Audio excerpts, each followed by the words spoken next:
Para Nepali दाजुभाइ तथा दिदीबहिनीहरू, हामी नयाँ वर्ष 2083 आइपुगेका छौँ।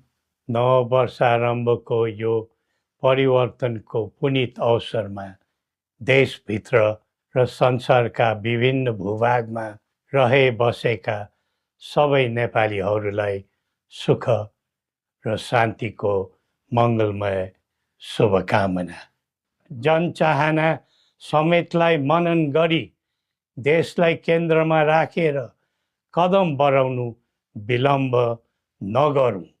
संवाद, सहमति र सहकार्यका माध्यमबाट सबै पक्षको मागलाई सम्बोधन हुने गरी संवैधानिक समाधान खोज्न दृढ सङ्कल्पित बनौँ।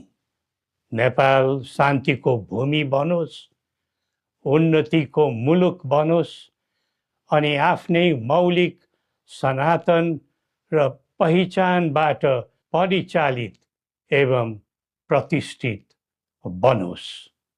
सबै नेपालीले न्याय, शान्ति र सुख पाउन्, यही हाम्रो सदिच्छा हो।